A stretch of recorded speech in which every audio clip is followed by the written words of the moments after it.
समझ नहीं आ रहा कि एक साइड पे तो आप साद रज़वी साहब से मोहब्बत और अकीदत अभी भी अनस हुसैन रज़वी साहब से, बाबा जी रहमतुल्लाह अलैह से, लेकिन दूसरी साइड पे कोई आपकी बात सुनने को भी तैयार नहीं है, ये देखा जा रहा है। वहाँ पे टांग अड़ानी है किसी ने, वहाँ पे किसी ने तकरीरें करके पैसे कमाने हैं, तो फिर वो पैसे कमा ले और उन पैसों से वहाँ पे इलेक्शन भी लड़ ले। आपकी नज़र में कोई है कि ये फ़लाँ बंदा है कि ये गड़बड़ कर रहा है, ये तमाम मरकज़ को, सारे मरकज़ को इसने अपने हैंड ओवर में किया है? और बहुत सारे लोग हैं जो मेरे मोहतरम के पास ही हैं। ओहदे से आपको हटाया गया है, तो ये अमीर मोहतरम की तरफ से जवाब आया था या कहाँ से आपको आया? एक फ़र्द का रिकॉर्ड है, उन तमाम ज़िलों का, उन तमाम पीपीज़ का। ये जुल्म है, ये जमात के साथ ज़्यादती है, ठीक है। ये इस मिशन के साथ नाइंसाफ़ी है। ये नायब नाज़िम आला के ओहदे से उतार दिए गए हैं और तमाम ग्रुपों से जनाब आप लेफ्ट कर जाएँ। ये इतना ये मैं वर्ड टू वर्ड आपको बता रहा हूँ। जब मुझे ओहदे से उतार रहे थे तो मुझे पूछ तो लेते कि भाई तुम्हें ओहदे से उतार रहे हैं, ये तुमने आज तक बताओ तुमने किया क्या है। मेरे तो ये किसी काम का नहीं है। पार्लिमानी बोर्ड बना अभी टिकटों के लिए, मेरे से पूछा गया कि तुम नायब नाज़िम आला थे, तुमने इंटरव्यू किए हैं, तुम तमाम उम्मीदवारों से मिले हो, कौन से हल्के में कौन सा कैपेबल उम्मीदवार है। सर मेरी ख्वाहिश है कि किसी को मुंतखब कर लिया जाए। अभी तक जनवरी 2000 के बाद शुमाली पंजाब की तंजीम नहीं है। सिर्फ नाज़िम आला और अमीर हैं, उसके अलावा आपके 13 ओहदे खाली पड़े हुए हैं। अच्छा। जी, और हम इलेक्शन के दौरे से गुज़र रहे हैं और 13 ओहदे हमारे खाली हैं। जब पंजाब की तंजीम नहीं है तो डिवीजन्स को कौन लुक आफ्टर करता होगा, फिर डिस्ट्रिक्ट्स को कौन लुक आफ्टर करता होगा, पीपीज़ को कौन लुक आफ्टर करता होगा, ये डिस्प्यूट्स जो इनके होते हैं उनको कौन रिजॉल्व करता होगा, कौन इन सारी चीज़ों को, धरना, रैली, लॉन्ग मार्चेस को मैनेज करता होगा, उसमें कहाँ से पब्लिक गैदरिंग, ये सर पंजाब की जो तंजीम है वो पंजाब की समझ लें कि वो ऑक्सीजन है पार्टी के लिए। तो जनवरी के बाद पंजाब की तंजीम नहीं बनाई गई, 13 ओहदे खाली पड़े हुए हैं और मेरे दिल में बिल्कुल भी ये आज तक ख्याल नहीं आया कि मुझे ओहदा चाहिए। मैंने फिर रिपीट कर रहा हूँ कि मैं पिछले 6 महीने से बग़ैर ओहदे के काम कर रहा हूँ। मैं बग़ैर ओहदे के अगले 60 साल भी काम करना पड़ा, जब तक अल्लाह ताला ने ज़िंदगी दी हुई है तो मैं काम करूँगा। ओहदा, मेरी शख्सियत ओहदे की मोहताज नहीं है। अल्लाह ताला के फजलो करम से जब मेरे पास ओहदा था तब मेरी उतनी जमात में इज़्ज़त नहीं थी। जिस दिन से मेरे पास ओहदा नहीं है, ये मैंने ख़ुद फ़ील किया है कि जनवरी 2023 से लेके जुलाई 2023 तक मेरी अल्लाह ताला ने जमात में और जमात के कारकुनों में और लोगों के दिलों में मेरे लिए अल्लाह ताला ने, मैं करोड़ों दफ़ा अल्लाह ताला का शुक्र अदा करता हूँ कि उनके दिलों में मेरे लिए इज़्ज़त बढ़ी है, वो अप्रिशिएट करते हैं और वो हर जगह पे नज़र आता है। तो फिर कैसे आप समझते हैं कि इलेक्शन होंगे या नहीं? अभी अक्टूबर में या सितंबर में इलेक्शन होंगे या नहीं? सर इलेक्शन मुझे होते हुए नज़र नहीं आ रहे। अगर होंगे भी तो इलेक्शन वन साइडेड होंगे। मैंने ये भी ट्वीट किया था, उसको किसी ने बहुत सीरियस नहीं लिया। वो ज़्यादा सीरियस लिया जाने वाला ट्वीट था कि दुबई में तमाम सेटलमेंट हो चुकी है, दुबई में तमाम नाम डिसाइड किए जा चुके हैं। ज़्यादा वावेला मेरा ख्याल है कि उस पर मचाया जाना चाहिए था, बजाय इसके कि इस एक इस्लाही ट्वीट जो मैंने किया इसके ऊपर वावेला मचा दिया गया। सर सिलेक्शन हो चुकी है ऑलरेडी और वी आर जस्ट पपेट्स और हमने बस इसको गो थ्रू करना है। लेकिन एक चीज़ का, अभी आप बार बार ओहदे की बात कर रहे हैं, मैं एक चीज़ देखें, मैंने 3 महीने जमात के लिए काम किया। मैं 3 महीने अपने घर नहीं आया। मैंने 3 महीने 14 अजला की 152 पीपीज़ के एक उम्मीदवार का इंटरव्यू किया, एक उम्मीदवार का। मैं एक ओहदेदार से मिला, पीपी के 152 पीपीज़ के ओहदेदारों से, सिंगल ओहदेदार से मैं मिला, मैंने मीटिंग की। ये ऑन रिकॉर्ड कह रहा हूँ मैं। आप किसी भी 152 पीपीज़ में चले जाएं, उनसे पूछें कि बैरिस्टर उस्मान खिज़र मांगड़ जब नायब नाज़िम आला था आपके पास पहुँचा कि नहीं पहुँचा, मीटिंग पे आया या नहीं आया। मैंने उन ज़िलों के हालात देखे, उन पीपीज़ के हालात देखे, मेरा काम था ये। वरना नायब नाज़िम आला का काम होता जब नाज़िम आला ना हो तो तब उसकी जगह पे वो ड्यूटीज़ दे। चुप करके मैं घर बैठता, अपना कारोबार करता। लेकिन सर ये मेरी नेचर में नहीं है। मैं एक पीपी में पहुंचा हूँ। मैंने वहाँ पे जाके मिसाइल देखे हैं, वहाँ पे जाके मैंने प्रॉब्लम्स देखी हैं, डिफरेंसेस देखे हैं, इख्तलाफात देखे हैं, दड़ाबंदियाँ ख़त्म कराने की कोशिश की है। 18 घंटे लंबी मीटिंग्स की हैं। अब मैं आपको दिखाता हूँ, ये आज तक मैंने किसी को नहीं दिखाया। ये बोरियाँ भरी पड़ी हैं, ये इसमें सारा रिकॉर्ड है। ठीक जी, इसमें एक फ़र्द का रिकॉर्ड है, उन तमाम ज़िलों का, उन तमाम पीपीज़ का और डिवीजन्स का, कि जनाब जमात में क्या हो रहा है, कौन कैपेबल उम्मीदवार है, कौन किस उम्मीदवार की क्या कैपेसिटी है। इसमें ये मेरी समझें कि खुफिया रिपोर्ट्स हैं। ये वो काम है जो जमातें, जो पीटीआई अरबों रुपए लगा के करवाती है, जिसके लिए टीम्स हायर करती है। मैंने अपनी जेब से ये सारा काम किया, ये मेरी रिपोर्ट्स हैं। कम से कम मेरे से कोई ये ले तो लेता। जब मुझे ओहदे से उतार रहे थे तो मुझे पूछ तो लेते कि भाई तुम्हें ओहदे से उतार रहे हैं, ये तुमने आज तक बताओ तुमने किया क्या है। इसका मतलब है ये जो मैंने सारा काम किया ये वेस्टेड चला गया, मेरे तो ये किसी काम का नहीं है। पार्लिमानी बोर्ड बना अभी टिकटों के लिए, मेरे से पूछा गया कि तुम नायब नाज़िम आला थे, तुमने इंटरव्यू किए हैं, तुम तमाम उम्मीदवारों से मिले हो, कौन से हल्के में कौन सा कैपेबल उम्मीदवार है। मेरे से तो नहीं पूछा। मेरी रिक्वेस्ट है किसी से कोई भी मेरी रिक्वेस्ट है कि कम से कम मेरे से ये पुलंदा ले जाएं। मैं ये पिछले 7 महीनों से अमानत उठाए फिर रहा हूँ, इसको ताले में रखा हुआ है मैंने। ये काम है, इसके लिए जमातें जो पॉलिटिकल पार्टीज़ हैं वो इस काम के लिए फर्म्स को हायर करती हैं, करोड़ों अरबों रुपए देती हैं ऐसी रिपोर्ट्स को गैदर करने के लिए, ऐसा डाटा कलेक्ट करने के लिए। मैंने सारा ऑन ये किया, मुझे क्योंकि ये मैंने एहसान नहीं किया, मुझे नायब नाज़िम आला मेरी नौकरी ये थी, मेरी ड्यूटी ये थी, तो मैंने ये किया। मुझे जनाब बस बता दिया गया कि जनाब आप आज नायब नाज़िम आला के ओहदे से उतार दिए गए हैं और तमाम ग्रुपों से जनाब आप लेफ़्ट कर जाएँ। ये मैं वर्ड टू वर्ड आपको बता रहा हूँ।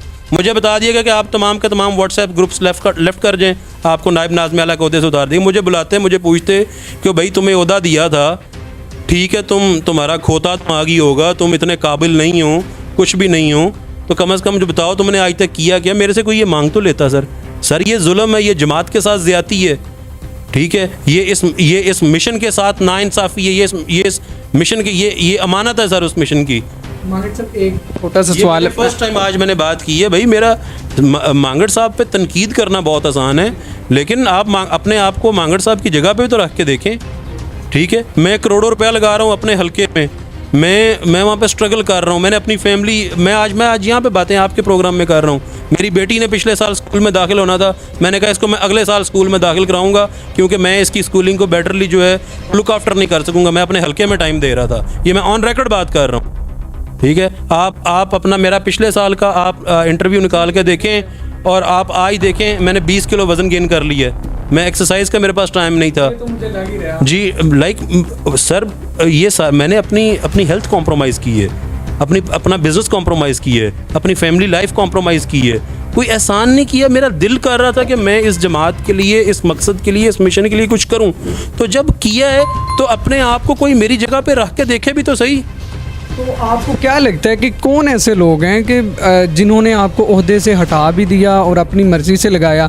जब ओहदा दिया गया उस वक़्त का वीडियो क्लिप जो देखा गया उसमें तो क़िबला हाफ़िज़ साद हुसैन रज़वी साहब अमीर मोहतरम भी मौजूद थे और उनकी मौजूदगी में दुआ करवाई जा रही थी।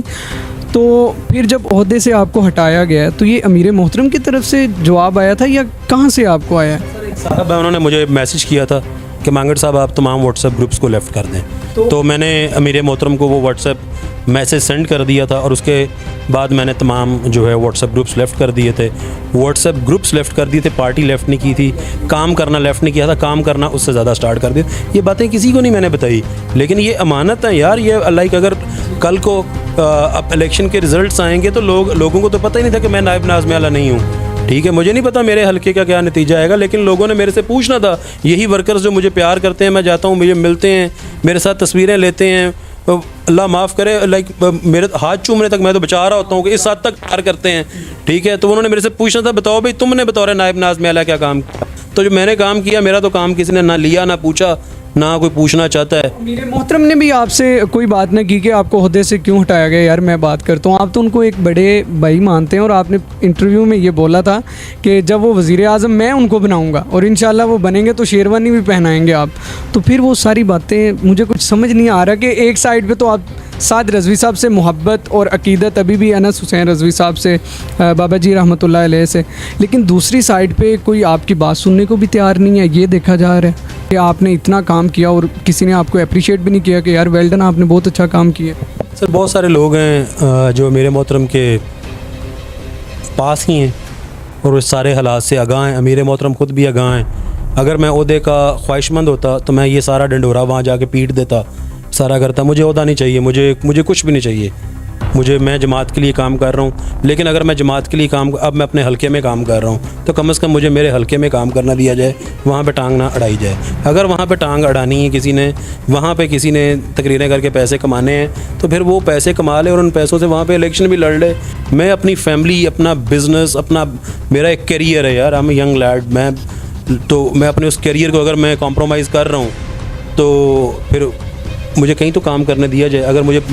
अगर मैं उस कैरियर को कॉम्प्रोमाइज़ कर रहा हूँ तो मेरा कम से कम पॉलिटिकल कैरियर तो आप बनने दें। आप मुझे वहाँ से भी छुड़वा के ले आएँ और आप मेरा पॉलिटिकल कैरियर भी जो है उसको भी आप रुइन करना स्टार्ट कर दें, तो दिस इज़ नॉट पॉसिबल। मेरे मोहतरम मेरे बड़े भाई हैं, मैं हमेशा उनको सर कहता हूँ, सर कह के मुखातिब करता हूँ, वो हमेशा मुझे उस्मान भाई कह के मुखातिब करते हैं। JR सन्स लाया तहरीक लबैक पाकिस्तान वालों के लिए शानदार डिस्काउंट ऑफ़र, जिसमें आपको वॉल क्लॉक्स, कपड़े टांगने के लिए हैंगर, शूज़ और भी बहुत सी चीज़ें, ज़रूरियाती ज़िंदगी की तमाम तरह अशिया मिल सकती हैं।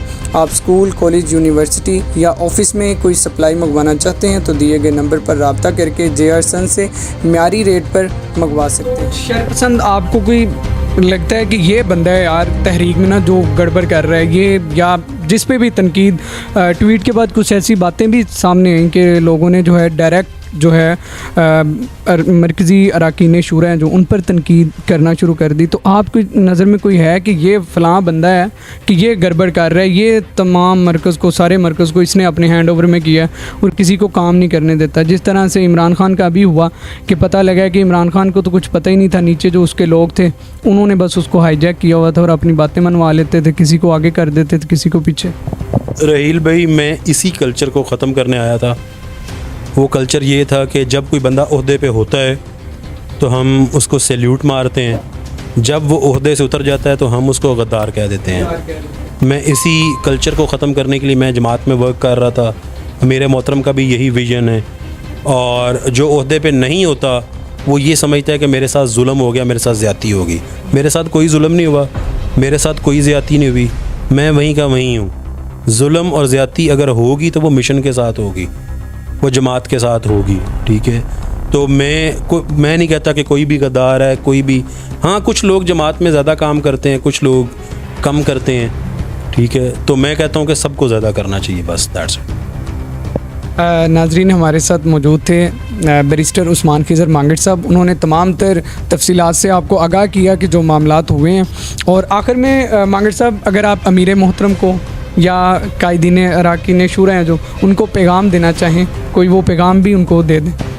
सर मेरी ये हैसियत ही नहीं कि मैं पैगाम दूं, मैं तो सलाम अर्ज़ कर सकता हूं और सिर्फ़ इतना कहूँगा कि जान चली जाएगी उस्मान मांगट तहरीक लबैक पाकिस्तान से लेफ़्ट राइट कहीं नहीं हो रहा, ठीक है। और ये मेरी कमिटमेंट है, इंशाअल्लाह ता दमे मर्ग लामा साद हुसैन रिजवी साहब और लामा अनस हुसैन रिजवी साहब की क़यादत में मैं काम करूँगा और काम मैं करके दिखाऊँगा। काम मुझे करना आता है, इंशाअल्लाह मेरे कायदीन को एक दिन मेरे पे फ़ख्र होगा। जी बहुत शुक्रिया उस्मान खिज़र मांगट साहब, आपने हमें अपना जो है वो टाइम दिया। तो हमारे साथ गुफ्तगू कर रहे थे बैरिस्टर उस्मान खिज़र मांगट साहब। Hope so you like the video. अगर वीडियो पसंद आई है तो वीडियो को ज़रूर शेयर कीजिएगा, लाइक कीजिएगा, कमेंट में अपनी राय का इजहार ज़रूर कीजिएगा और ये भी बताइएगा कि उस्मान खिज़र मांगट साहब से आपको कितनी मोहब्बत है और कितनी अकीदत है। फ़ी अमानिल्लाह।